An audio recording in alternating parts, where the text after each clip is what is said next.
evaluate the following limit x tending to 0 sin of ax by sin of bx.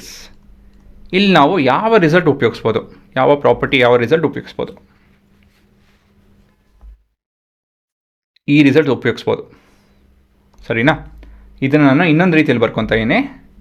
Using limit sin theta by theta as theta tends to 0 as 1. So ಈ ರೀತಿಯಲ್ಲಿ ಬರ್ಕೊಂಡು ಇದನ್ನು ಈ ರೀತಿಯಲ್ಲಿ express ಮಾಡಬೇಕು ಅಂತ ಹೇಳಿ ಇಂಡಿಕೇಟ್ ಮಾಡ್ತಾಯಿದ್ದೀನಿ. ಹೇಗೆ ಮಾಡೋದಿದ್ದೇನೆ ಇವಾಗ? ನಿಮ್ಮ ಮೊದಲನೇ ಕ್ಲೂ ಇದು ಸೈನ್ ಆಫ್ ಎಕ್ಸ್. ಇದನ್ನು ನಾನು ಸ್ಪ್ಲಿಟ್ ಮಾಡ್ತಾಯಿದ್ದೀನಿ, ಲಿಮಿಟು ಪ್ರತಿಯೊಂದಕ್ಕೂ ಅಪ್ಲೈ ಮಾಡ್ತಾಯಿದ್ದೀನಿ, ಸರಿನಾ? ಯೂಸಿಂಗ್ ಆರ್ ಪ್ರಾಪರ್ಟಿ ಆಫ್ ಲಿಮಿಟ್ಸಲ್ಲಿ ಇದನ್ನು ಮಾಡ್ಬೋದು ಅಲ್ವಾ?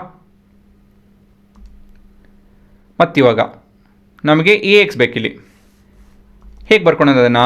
Limit sine a x as x tends to 0. ಇದನ್ನು ನಾನು 1 ಅಂತ ಹೇಳಿ ಬರ್ಕೊಬೋದು ಅಲ್ವಾ? ಇನ್ನೊಂದು ಟರ್ಮ್ ಬರೀತೀನಿ, ತಕ್ಷಣಕ್ಕೆ ಇದು ಸರಿ ಇದೆಯಾ ನೋಡಿ. I can multiply with 1. ಈ 1ನ ನಾನು ಎ ಎಕ್ಸ್ ಬೈ ಎಕ್ಸ್ ಅಂತ ಹೇಳಿ ಬರ್ಕೊತಾ ಇದ್ದೀನಿ, ಸರಿನಾ? ಅದೇ ರೀತಿಯಲ್ಲಿ ಡಿನಾಮಿನೇಟ್ರಲ್ಲಿ limit B X sine B X ಮತ್ತು ಇಲ್ಲಿ ತಿರ್ಗಾ ಬಿ ಎಕ್ಸ್ ಬರುತ್ತೆ ಅದು ಎಕ್ಸ್ ಟೆನ್ಸ್ ಟು 0. ಇದು ಸರಿ ಇದೆಯಾ ಇದು? ಸೊ ಪ್ರತಿಯೊಂದರಲ್ಲೂ ನಾನು just multiplying dividing with required expression, ಅಷ್ಟೇ, ಇನ್ನೇನಿಲ್ಲ. ಯಾಕಂತ ಹೇಳಿದ್ರೆ ಈ ಭಾಗ ಮತ್ತು ಈ ಭಾಗ ರಿಸಲ್ಟ್ಸ್ ಇನ್ 1 ಅಲ್ವಾ? ಈ ಭಾಗ ಮತ್ತು ಈ ಭಾಗ ದ ರಿಸಲ್ಟ್ ಇನ್ 1, ಸರಿ ತಾನೆ?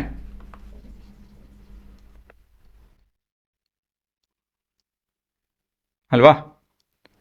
ಸೊ ಈ ಥರ 1 ಆಗ್ತಾಯಿದೆ ಅಂತ ಹೇಳಿದ್ರೆ ನಾವೇನು ಬೇಕಾದ್ರೂ ಮಾಡ್ಬೋದು, ಸರಿ ತಾನೆ? ನೆಕ್ಸ್ಟು ರೀಅರೇಂಜ್ ಮಾಡಿಕೊಂಡು limit X tends to 0 sine of A X by A X. ಇಲ್ಲಿಗೆ ನಮಗೆ 1 ಬರುತ್ತಿದ್ದು. ಇಲ್ಲಿ next limit X tends to 0 B X by sine B X, ಇಲ್ಲೂ ಕೂಡ 1 ಬರುತ್ತೆ. ಕೊನೆಯದಾಗಿ ಮಿಕ್ಕಿದೇನಿದೆ? A X by B X ಮಿಕ್ಕಿದೆ. So this is nothing but X cut ಆಗುತ್ತೆ ಇಲ್ಲಿ. ಸೊ ದಿಸ್ ಇಸ್ 1, ಇದು ಕೂಡ 1. So this is A by B.